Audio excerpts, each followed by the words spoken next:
सूरज की पहली किरण जब गुलाबी दीवारों को छूती है तो ऐसा लगता है मानो शहर ने अपनी कला का दुपट्टा ओढ़ लिया हो। एक ऐसा शहर जहां रंग सिर्फ रंग नहीं, जीवन की धड़कन है। जहां हर रत्न, हर धागा और हर पत्थर एक कहानी कहता है। ये वो धरती है जहां कारीगरों की उंगलियां इतिहास के पन्ने पलटती है और इनके औजार सदियों पुरानी परंपराओं की गूंज सुनाते हैं। जहां हर बाजार में कला की महक है और हर गली में हुनर छिपा है।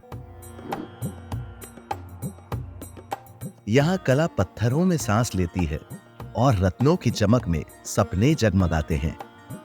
इस शहर को आप देखते नहीं हैं, महसूस करते हैं।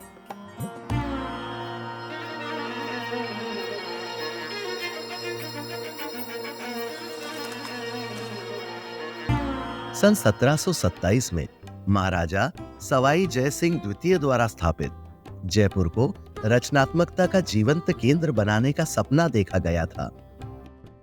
एक ऐसा स्थान जहां भारत के कोने कोने से आए कारीगर अपनी कला को संवार सके और एक अमिट विरासत छोड़ सकें। सदियों से यह परंपरा न केवल जीवित रही, बल्कि हर पीढ़ी ने अपनी अनोखी छाप के साथ इसे और समृद्ध किया है। आज जयपुर के शिल्प इन कारीगरों की अद्वितीय कुशलता और उनकी अथक साधना का प्रमाण है, जो पीढ़ी दर पीढ़ी इन तकनीकों को जीवित रखे हुए हैं। स्वागत है आपका जयपुर में, जहां हर रंग में धड़कन बसती है।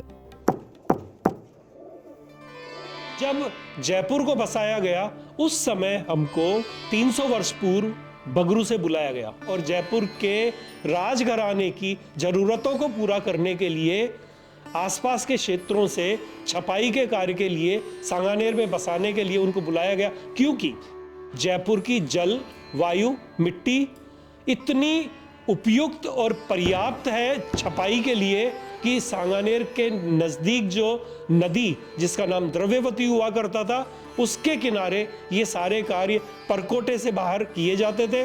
तो इस प्रकार से ये पूरा शहर हाथ की छपाई के लिए विश्व प्रसिद्ध रहा। हर छाप में कारीगर की साधना और हर डिजाइन में राजस्थान की आत्मा। ये कला हर कोरे कपड़े को एक कहानी बना देती है। ये मेरी 5वीं पीढ़ी है। इस 5वीं पीढ़ी के रूप में पिछले 50 वर्षों से इस कार्य से जुड़ा हुआ हूँ। जब हम बचपन में होते थे तो तभी से छापों के साथ में हमने खेलना शुरू कर दिया था। तो कह सकते हैं कि छापे ही हमारे लिए खिलौने होते थे। इन्हीं खिलौनों के साथ में खेलते खेलते बड़े हुए और आज राष्ट्रीय अंतर्राष्ट्रीय स्तर पर ख्याति प्राप्त है। 1917 से पहले जितने भी प्रकार के रंगों का प्रयोग किया जाता था वो सभी प्राकृतिक होते थे। छापे जो कि लकड़ी से बनते थे, लकड़ी जो कि गुर्जन और शीशम और सागवान जैसी होती थी, उनको बनाने के लिए सिद्ध हस्त कलाकारों की जरूरत होती थी, जिनको खरावदी बोला जाता है। तो इस प्रकार से जयपुर और सांगानेर में विशेष प्रकार से उनके लिए विशेष स्थान, विशेष रास्ते, विशेष पाथ बनाए गए, जहां पर वो उसी घर में रहते, उसी में काम करते और उसी में अपना उत्पाद बेचने का कार्य करते। ये काम हाथ की ठप्पा छपाई चुनौतियों से भरा हुआ है, जिसमें सबसे प्राथमिक रूप में जो मशीनीकरण हुआ, जिसकी वजह से मास प्रोडक्शन हुआ, मास पानी का उपयोग हुआ और मास तरीके से सिंथेटिक डाइज का उपयोग हुआ। इस कारण से पोल्यूशन जैसी, प्रदूषण जैसी, जिसमें जल प्रदूषण, वायु प्रदूषण और मिट्टी के प्रदूषण जैसी समस्याओं ने जन्म लिया। ऐसे में जरूरत है कि हम प्रकृति की तरफ जाएं, क्योंकि प्रकृति ने हमको जीवन दिया है और इस जीवन को स्थिर भी प्रकृति रखने वाली है। आज इस युग में जब यूरोपियन यूनियन में क्लाइमेट लेवल टैग लागू हो चुका है, ऐसे में बदलाव समय की आवश्यकता है। हमको बदलाव को स्वीकार करना पड़ेगा, प्रकृति को संरक्षण देना होगा और मानव हित में कार्य करना होगा, तभी टेक्सटाइल्स को आगे कंटिन्यू किया जा सकता है, वरना तो एक दिन शायद हमको कोरे कपड़े पहनने पड़ेंगे, ऐसा मेरा मानना है।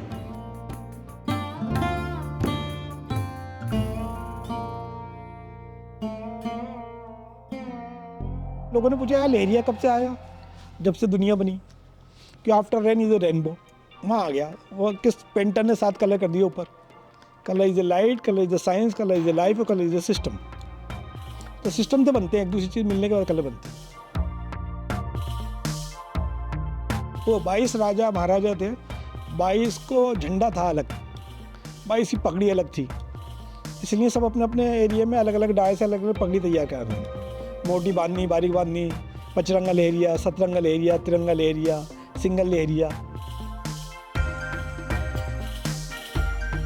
रिस्पेक्टफुली है बांधनी और टाई डाई, कभी भी बॉटम में यूज़ नहीं हुआ है, हमेशा टर्बन्स और ओढ़ने के ऊपर ही जस्ट लाइक रिस्पेक्टफुली लेडीज़ अपने सर पे ओढ़ के ही चलती है। बांधने के लिए हमारी जो तकनीक है वो उसको आज भी वैसे ही फॉलो करते हैं जैसे हम पुराने टाइम पे जैसे बांधते हैं तो रेजिस्ट करने के लिए थ्रेड का यूज़ होता है। जो लेडीज़ हैं वो बांधने का, टाई करने का काम करती हैं। जो टाई करके अगर नहीं मिलेगा तो हम प्रोडक्शन कहाँ से करेंगे? और इसका ये नहीं कि मशीनरी लगा लें, इसका कोई अभी तक सब्स्टिट्यूट भी नहीं निकला है। हमने आज भी उस पद्धति को ज़िंदा रख रखा है, हम फॉलो करते हैं। चाहे हम 50 या 100 साड़ियाँ ही बनाएं साल की, इससे ज़्यादा नहीं बन पाती तो मगर वो बनती ऑथेंटिक नेचुरली है। नेचुरल कलर क्या है, लेबोरियस है। और नेचुरल कलर का क्या एक सीज़न होता है, जैसे दावड़ी फूल आएंगे या टेसू फ्लावर आएगा और मेरीगोल्ड आएगा, परिजात के फूल आएंगे, कुसुमा फूल आएंगे।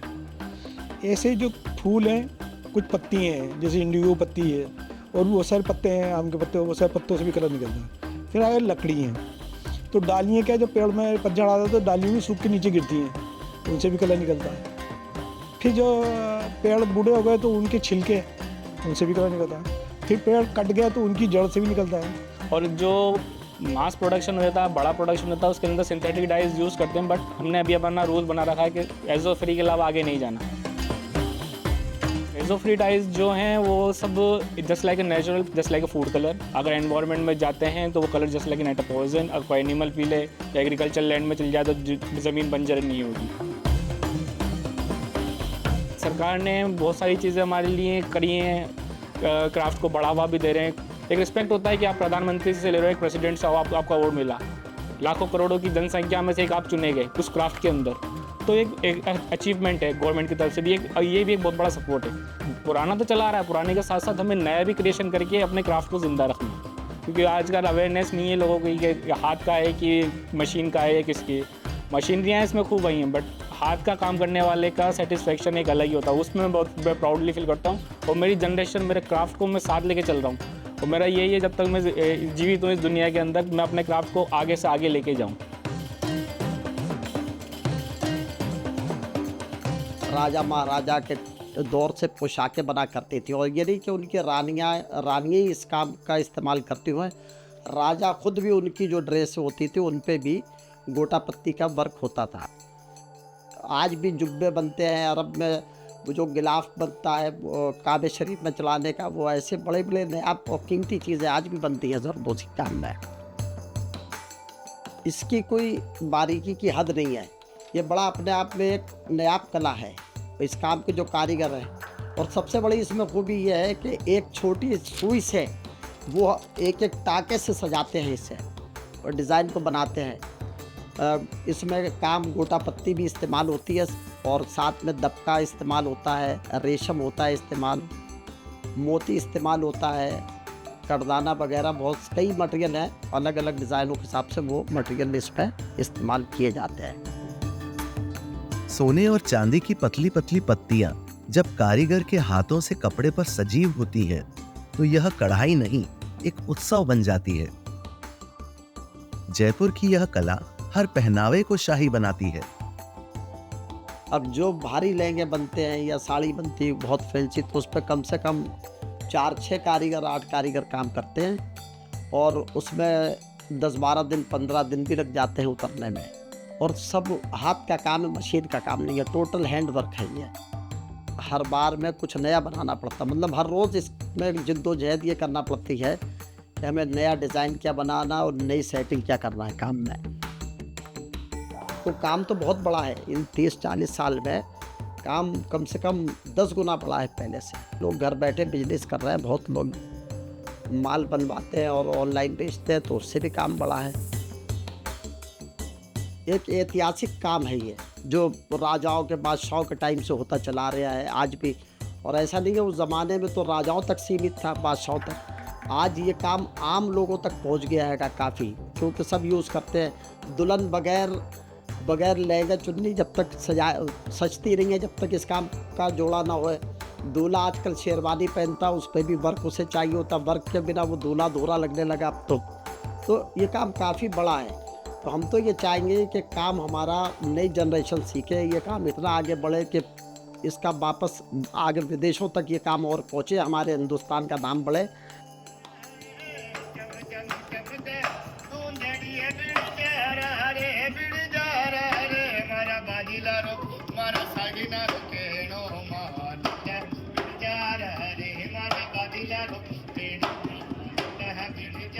मेरा कमाल फन तो बस इतना सा है, जिगर साहब का शेर।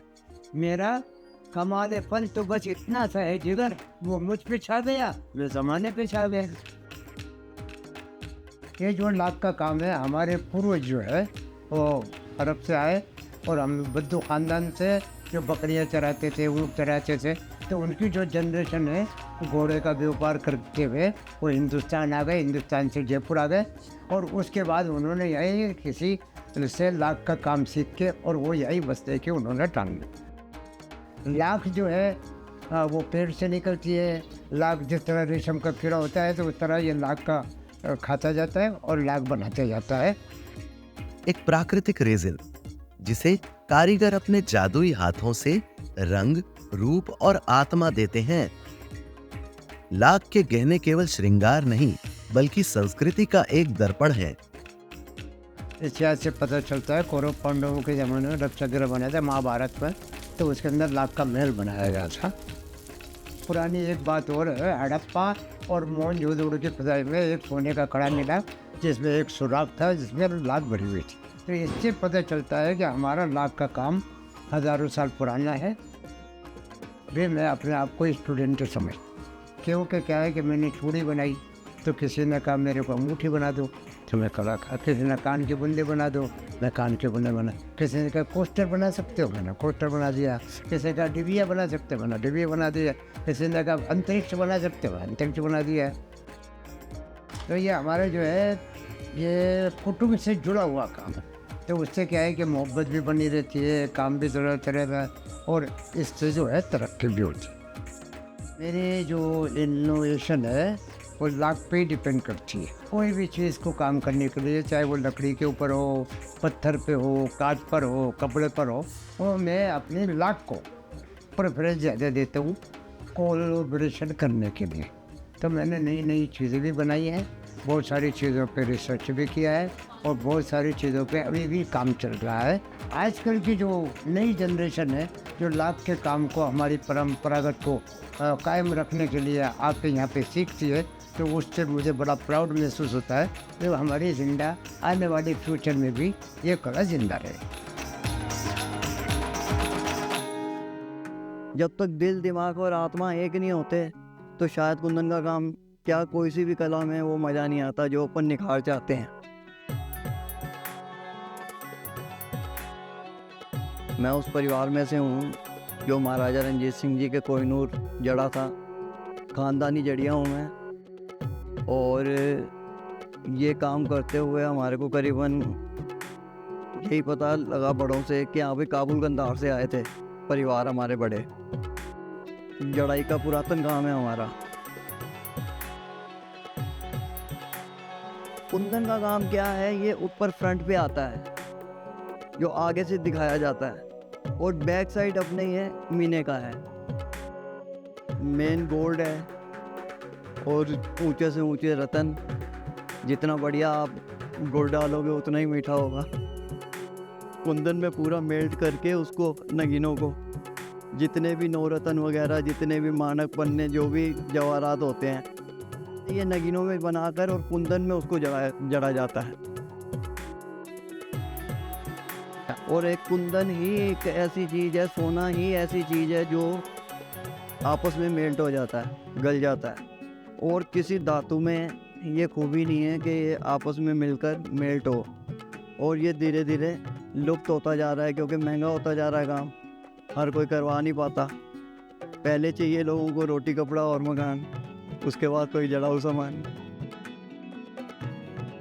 मैं तो यही करूँगा कि हमारी धरोहर है ये, इस धरोहर को रहना चाहिए हमारे देश में और इसको ज़्यादा से ज़्यादा बढ़िया बढ़ावा मिलना चाहिए। रंगीन कांच का सोने और चांदी पे सजावट और 800 डिग्री के अंदर भट्टी में जब वो पकता है और कांच और सोना फ्यूज होता है, उस कला को मीनाकारी कहते हैं। यह कला जो है साहब, ये हमारे देश में पिछले 300 साल से ज़्यादा से हो रही है। इससे पहले ये पर्शिया में थी और हमारे भाइयों ने इसको अपने रूप से डेवलप किया। हमने ब्राइट कलर्स के अंदर जैसे कि हरा, नीला, लाल, जो राजस्थान के रंग हैं, उन रंगों को हमने सोने पे उकेरा और मीनाकारी का इस तरह जन्म हुआ। मीनाकारी बेसिकली उसके अंदर हम बारीक सलाइयों से एनग्रेविंग करते हैं, खुदाई करते हैं और फूल, पत्ती, चिड़िया, ये सब उकेरते हैं। और फिर उसी उकेरी हुई जगह पे हम कांच, जो कि मीना है हमारा, उसको बारीक ग्राउंड करके, बारीक पीस के, उसको पानी के साथ रख के और उसको अपने टूल्स से इस तरह उस आइटम पे, उस ज्वेलरी पे हम लगाते हैं। इस कारीगरी को करने से सोने का एक तो घिसावट कम हो गई। सोने की ज्वेलरी आप पहनते हैं तो सोना घिसता है, मगर मीनाकारी करे हुई सरफेस पे सोना घिसता नहीं है। बैक साइड में रखा जाता है मीनाकारी को और फ्रंट साइड में इसमें सोने के साथ हम हीरे जड़ते हैं। तो ये एक ऐसी कला है, ये अद्भुत कला है।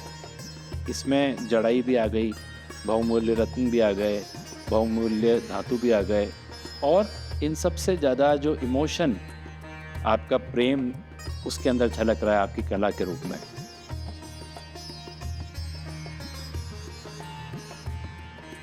हमारी इस कला को हम पारंपरिक तरीके से करते हैं तो ये काफ़ी समय लेती है।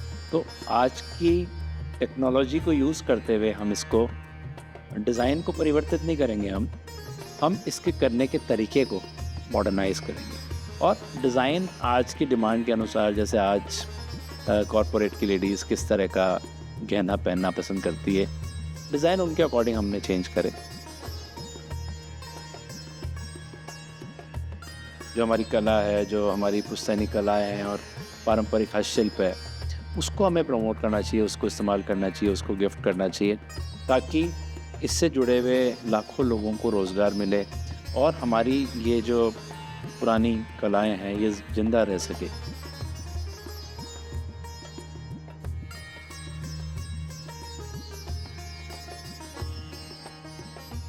कुलाल विज्ञान यानी पॉटरी का इतिहास अंग्रेज़ों के द्वारा दिया गया नाम है ब्लू पॉटरी।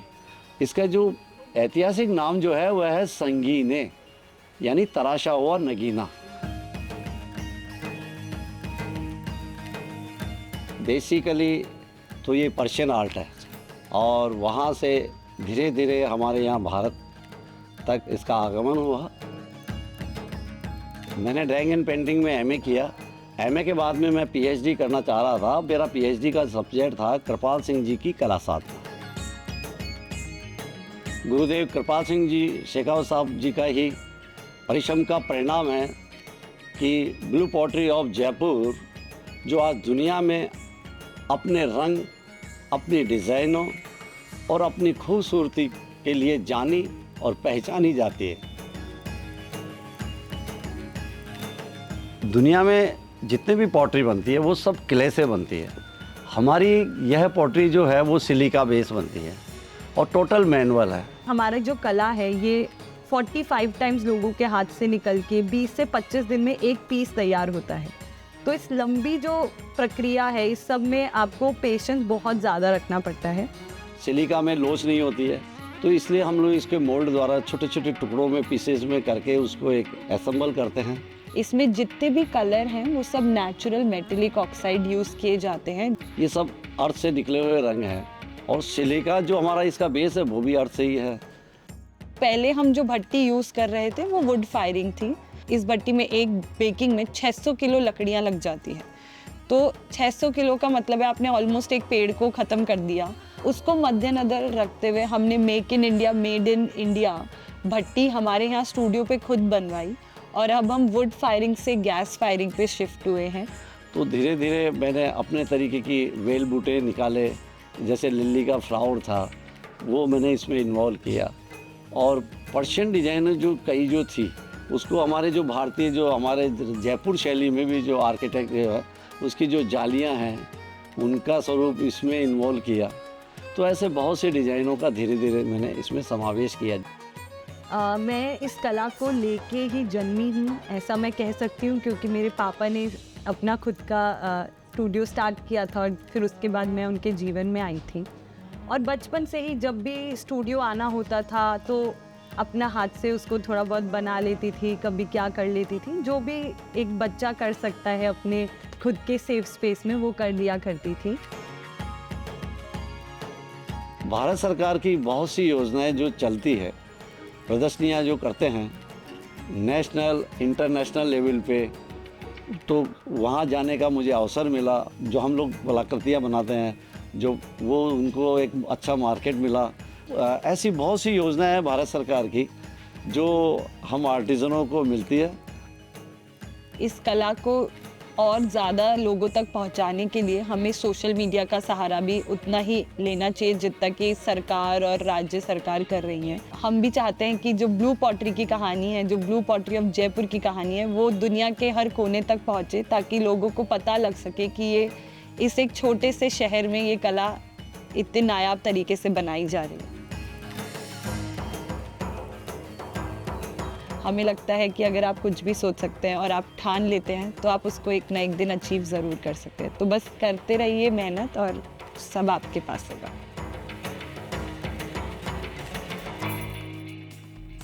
सरकारी योजनाओं और समर्थन ने इन कारीगरों को नई ऊंचाई दी है। बंदेज के जीवंत रंगों से लेकर गोटा पत्ती की चमक तक जयपुर के हर क्राफ्ट में उस कारीगर का दिल और आत्मा होती है। जयपुर को अलविदा कहना एक शहर को ही नहीं, एक सपने को छोड़ने जैसा है। ये सपनों की नगरी जहां हर गली एक कहानी है और हर शिल्प एक धरोहर। यहां केवल सुंदर कृतियां ही नहीं, परंपरा और जीवन की गाथाएं भी हैं।